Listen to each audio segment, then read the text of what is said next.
soliciting somebody to help in the office with the production of the website, and the ad the administrator showed me said, that I was to post online, said that to help the webmaster that we have.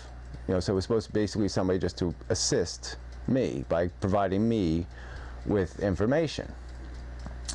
And then when the ad was posted in the newsletter, the text was completely different, and it said, we have created a beautiful website. We, not me, they, we, them, and now it needs somebody to manage it and update it.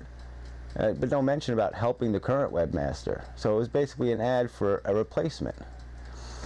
And so I called the administrator, because I said, well, that's a weird.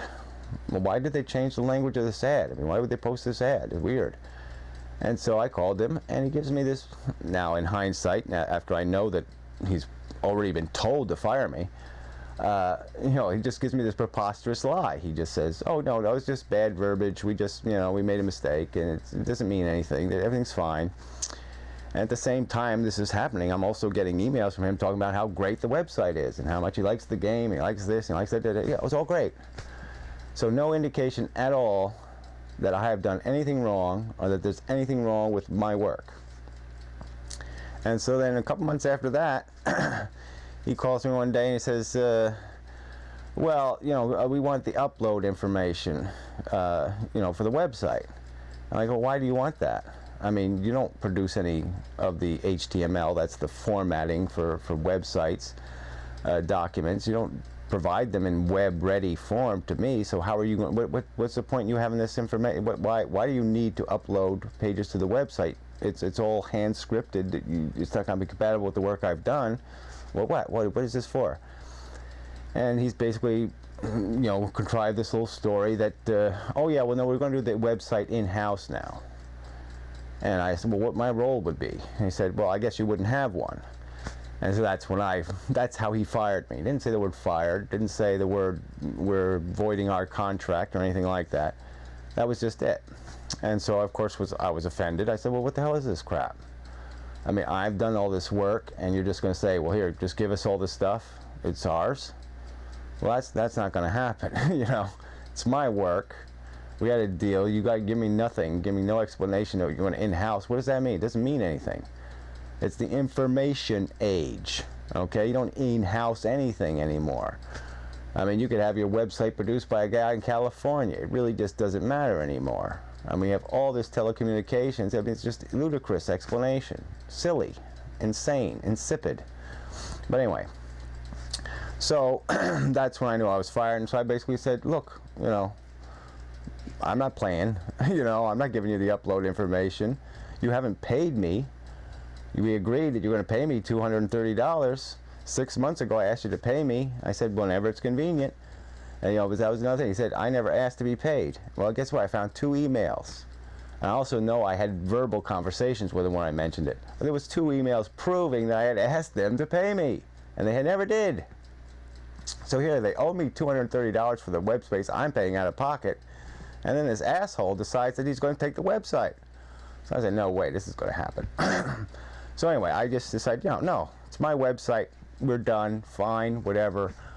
I don't care. I'll do it independent. The hell would you? I'll just have my own website. So that was the birth of inmendum.com. That was how it was born.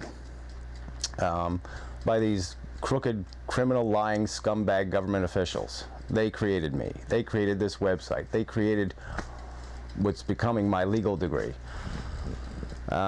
Because they're dishonest creeps. Scumbags. So these creeps did this.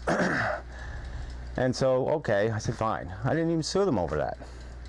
It wasn't until later that I found out I had already been fired. Then it was all a lie. That pushed me over the edge. And also the fact that, the state passes a law called the Open Public Records Act. And it's supposed to facilitate, and obligate government officials to produce public documents. And so now that I was an independent producer, I'm making these document requests to the town through this Open Public Records Act, legal requests. And they're contriving every kind of excuse not to provide the information. And so it finally got to a point where I just said, no, this is impossible. I mean, I can't even get the simplest public information to publish on a website. Public information, not private information, public. Okay, information you could walk into the office and look at, and they won't give it to me. Even though I'm paying for it, they won't give it to me. And so I said, well, the hell, I'm going to sue them. And so I decided to sue them. So now we have a court case that's been pending for 3 years now over this issue. And so I'm suing them, you know, for violating the Open Public Records Act, but more importantly, I'm suing them for, you know, not paying me, lying to me. And then since then, we've even had these other incidences. Okay, so those were the first claims in the case. But since then, we've added these other abuses, where you know, I submitted questions to the council to be read and answered at the council meeting, because they have a public comment portion of the council meeting. And so a councilman says to his friends, his colleagues, his fellow fascists, don't even answer, why even answer, he doesn't pay taxes. See, he's assuming because I rent that I'm not paying taxes, property taxes. First, that's an assumption the state Supreme Court says no to, because they've conceded that renters do pay property taxes because they're paying it through their rent to the for-profit industry that's renting to them, okay, that's paying the taxes. Of course, the expenses of your house when you rent are part of your rent. So of course they're paying, renters pay property taxes.